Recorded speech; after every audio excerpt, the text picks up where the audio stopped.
Okay, hello and welcome everybody to the Lightbody Activation for today, January 27th, 2018. This is the second activation of the year.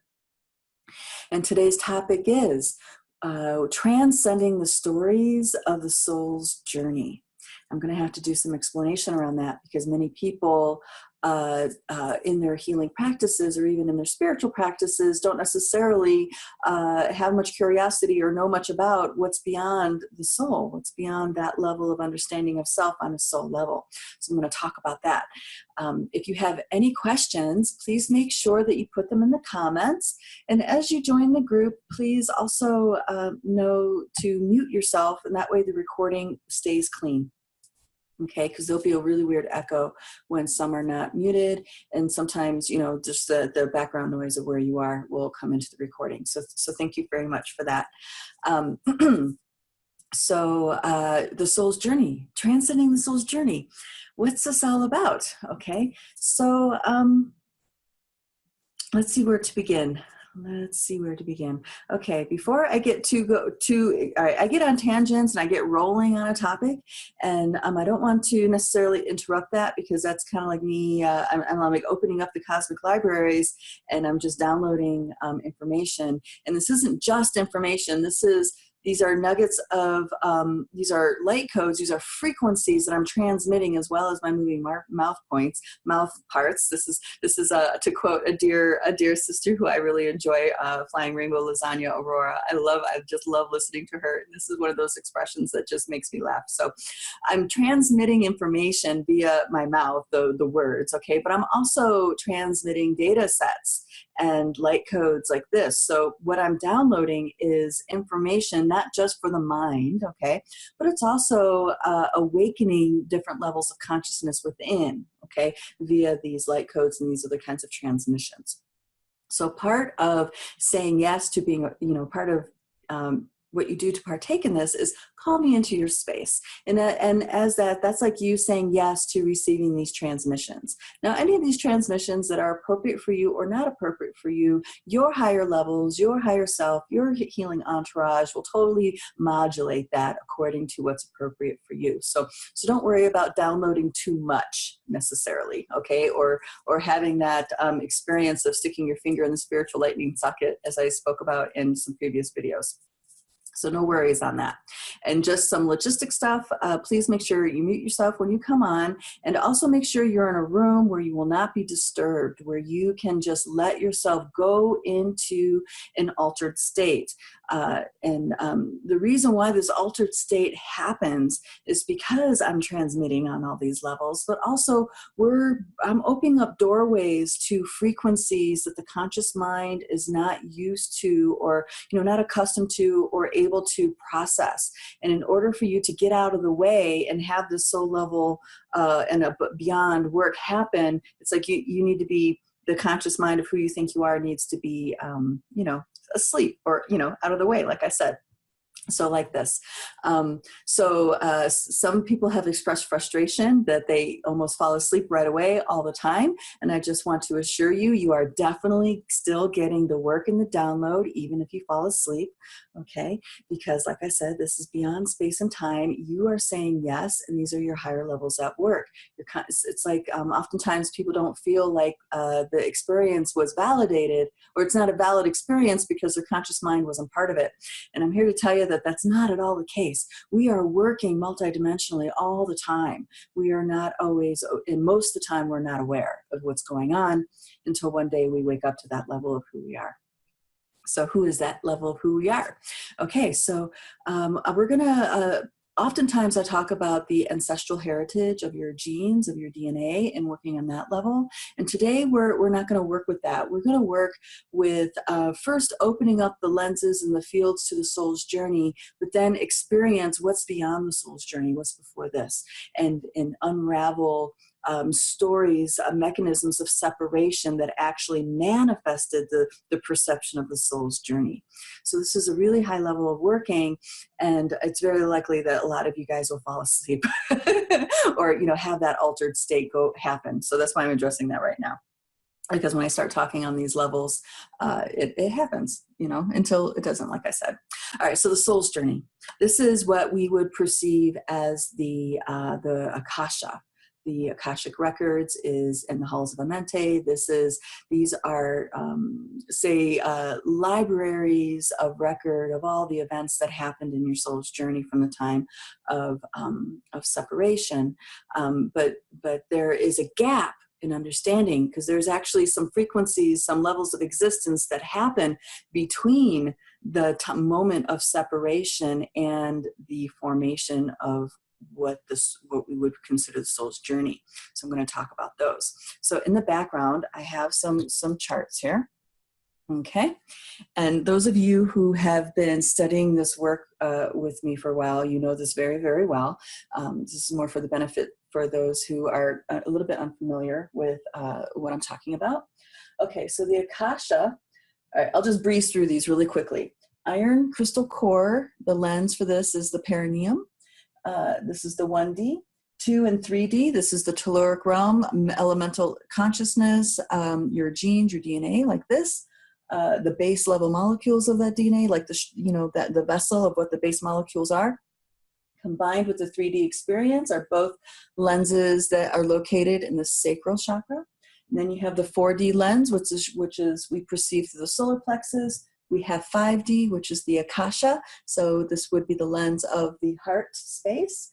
And there are many teachers out there that indicate that the actual Akashic records are found within the sacred space of the heart. Okay, so this is some teachings that coincide with what I'm talking about.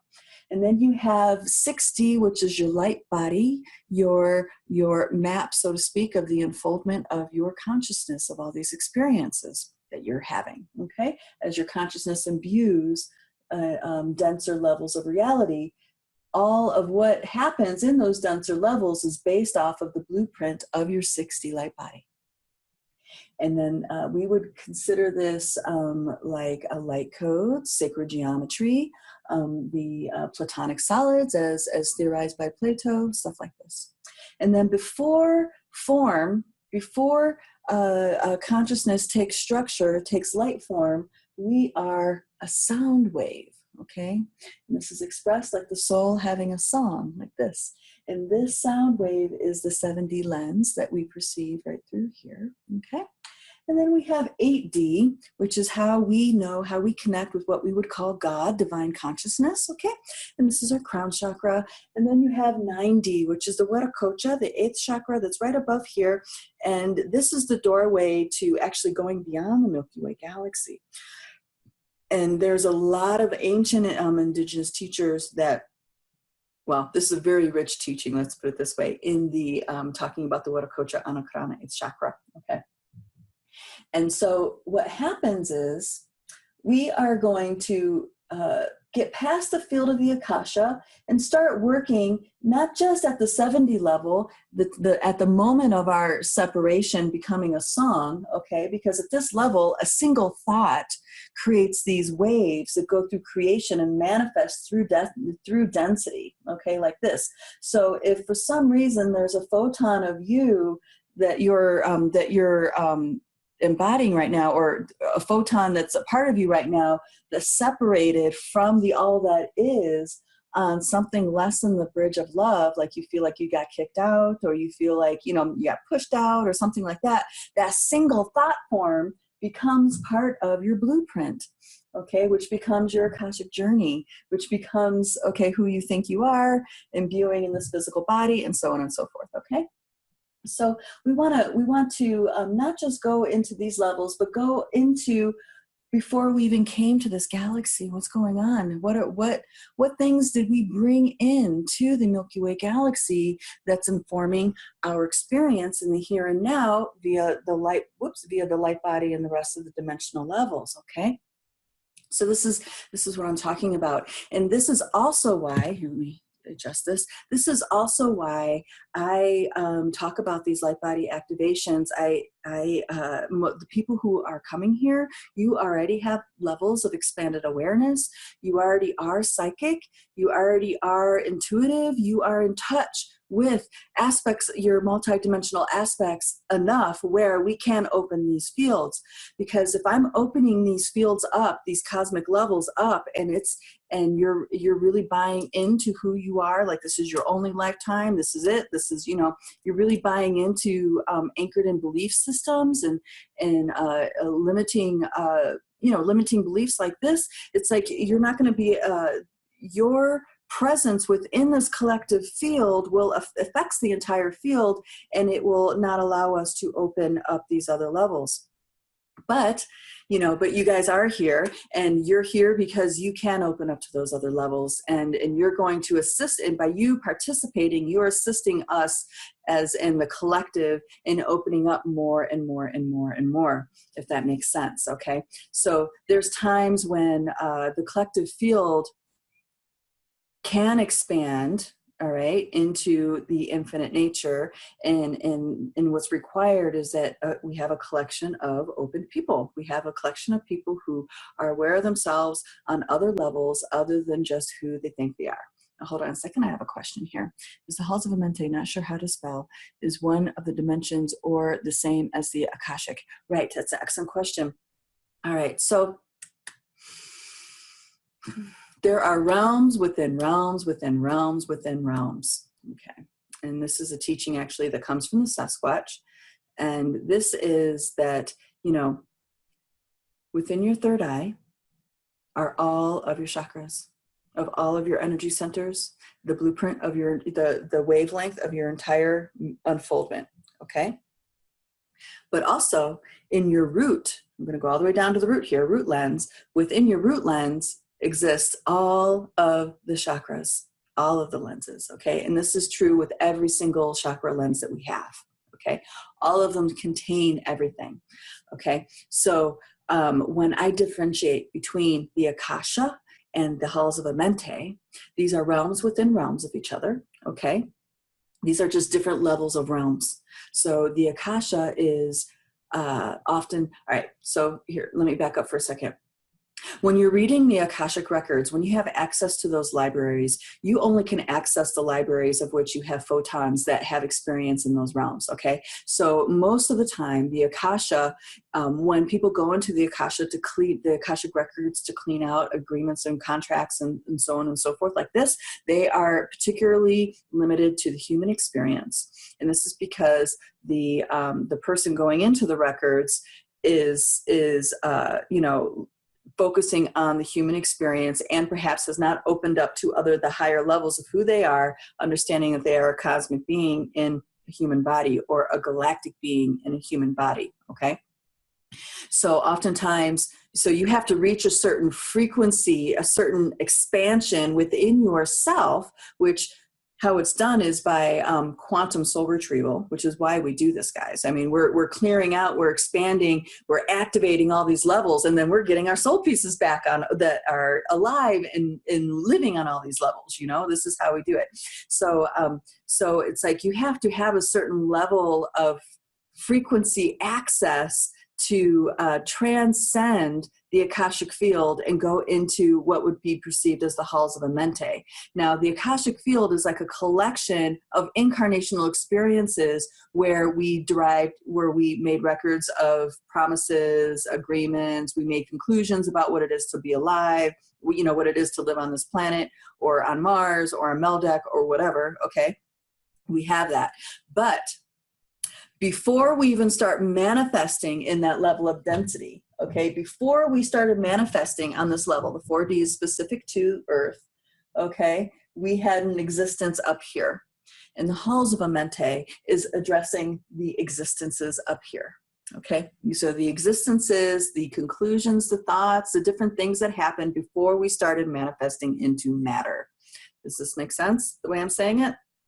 Okay, and this particular teaching was cloaked in the ancient times by people recognizing, you have to be at a certain frequency to be able to access the halls of Amenti, and that's where they would start weaving in the teachings about inner Earth. It's like if you have the frequency to be able to access with your consciousness the beings of inner Earth, then you're ready to move on to the halls of Amenti. So this is why it's talked about that you can't reach the halls of Amenti until you can get to the inner Earth. Okay. That's really kind of like code of, your frequency has to be at a certain place. Okay, I hope that makes it clear. So the halls of Amenti are like the belief systems of who you are as a soul being, not incarnating like this. And yes, we do have belief systems, okay, because of that original separation. When we originally separated from source, there is a reason why we separated from source. Okay.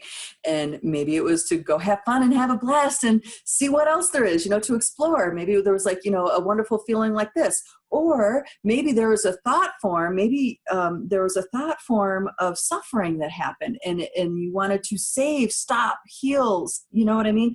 There was some aspect of self as in the all that is, I'm saying, that wanted to separate and meet beings in suffering and help them remember themselves back to the light. So in that case, that thought form sprung out from the mind of God, the all that is, okay, and it is a wavelength, and it started traveling through the galaxy, okay, and then waveforms, thoughts, sounds. This is like light. Light just keeps going and going and going and going and going, and as it goes, it hits things. It might hit planets. It might hit moons, it might hit stardust, it's hitting all this different matter. Okay, so that's pretty much what it's like. And this is what expressed by, if you look at like the magnetosphere, it's like the sun itself, it has all the, its photons are cycling like this and creates like, a torus shape. And all of us live within that torus shape, okay? The earth has this energy field, this magnetosphere that, goes all around it, and it's in a torus shape. So we're all contained in that. And this is the nature of reality. It's one existence inside of another existence, inside of another existence, inside of another existence, like this, okay?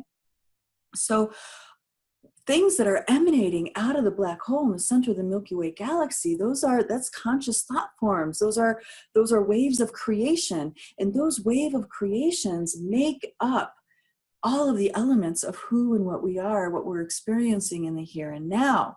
So we may have a profound impact in our experience in the here and now by addressing disharmonics that are in that original creation waveform.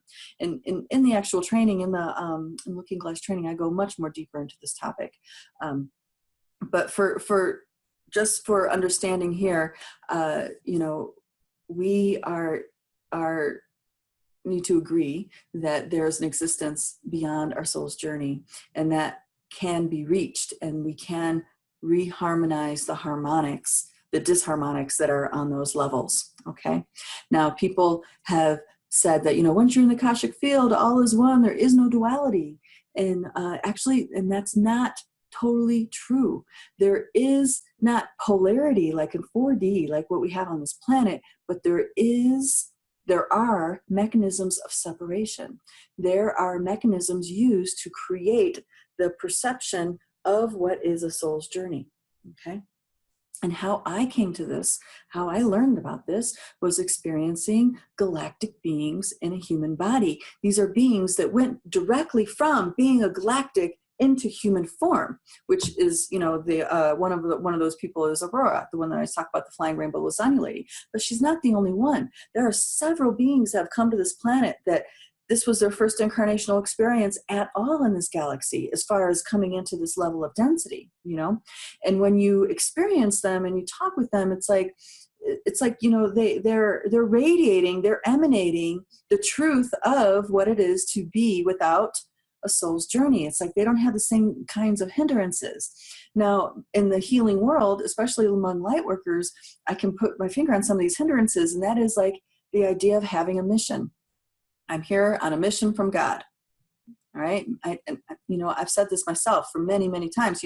I felt like I was put on a mission for spirit to serve the light, like this. And I lived that for a very long time until I woke up to, oh, wait a minute. I woke up to these higher levels and I realized, oh, okay, it's a choice. You don't really have to do this. It's not an obligation.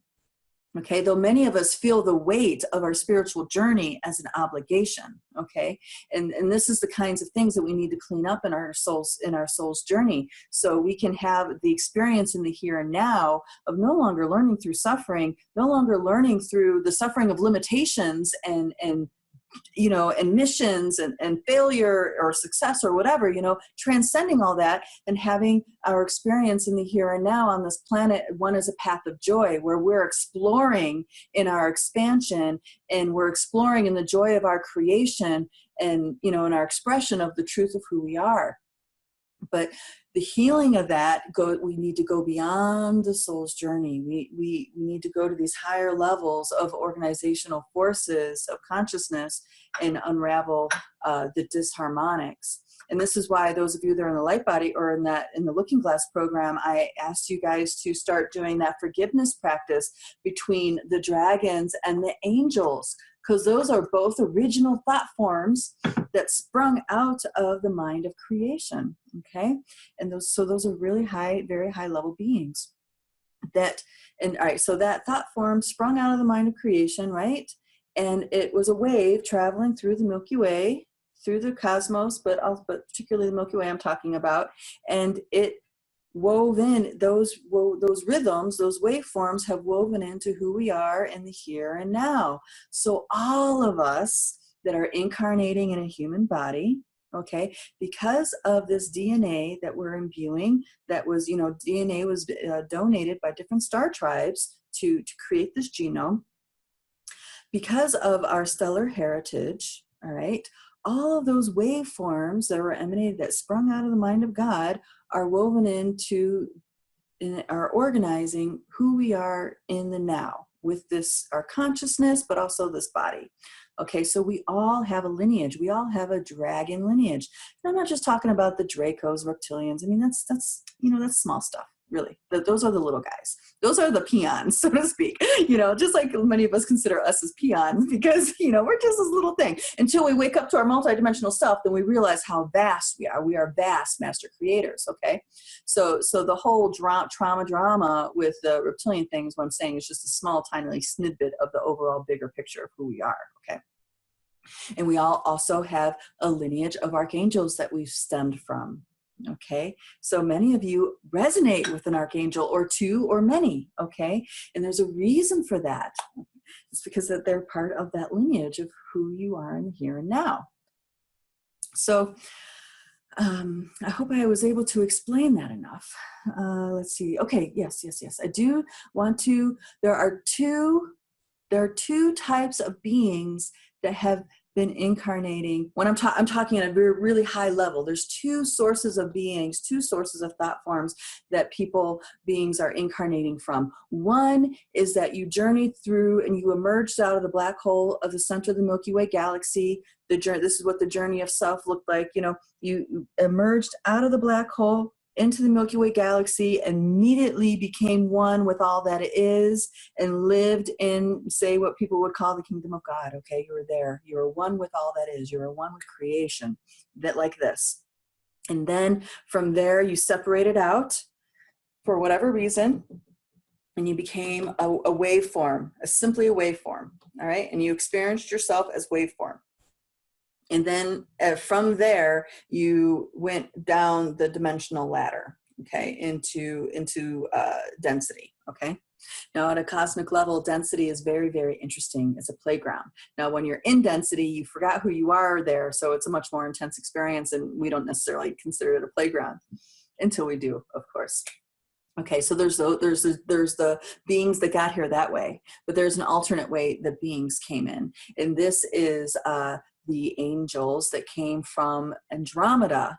And what they did is they actually created a fissure in the structure of the Milky Way galaxy. And this is why the astronomers, okay, this is Cosmic Records that I'm talking about. If you haven't figured this out by working with me for a while, I'm like a cosmic librarian. I have access to this information. I just need to have the curiosity and the wanting to know, like this, and then it downloads. Okay, so what happened was these beings we have twins. All of creation is mirrored in the Milky Way galaxy, okay? But there was a conflict that happened between the angelics and the dragons, okay? Here, in that conflict, that disharmonic emanated out through the Milky Way galaxy. Well, that kind of disharmonic, that kind of conflict didn't happen with Andromeda.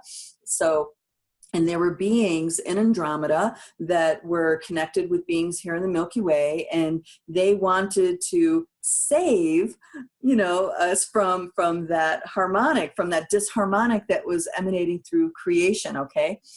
So what they did is they did not come through the center of the Milky Way galaxy and blend with the oneness of all that is on their journey to the Milky Way galaxy. Instead, there was like a bridge that came right into from the 7D level, the galactic highways of light, and they just started pouring consciousness into imbuing the Milky Way galaxy with consciousnesses of the Andromedans, and they started their journey there and descended down, down, down, down. Now you'll recognize these beings because they are on a mission. They are on an intense mission to end suffering, to they're on a mission from God, like I was saying, like this, okay? And in astronomy, they talk about how the Milky Way galaxy is now blending with the Andromeda galaxy, okay? So the cosmology fits. And what happened was this bridge is now like a full-on bridge, and beings are just pouring into this galaxy from Andromeda. And this is part of where you get the alternate universe of the Octorian. All right, there's Octorians, okay, they come on the Venusian frequency, but how the alternate universe Octorians got here was through this bridge. There's two main Octorians that come to planet Earth and start dabbling in consciousness like this. Okay. So there's that. So there's the beings that were the angels that came in and started incarnating, taking their journey through density, okay? And then you have the ones that actually came from the center of the Milky Way galaxy and started journeying through density, okay? So I want to bring both of those into the fold here with the activation work that we do.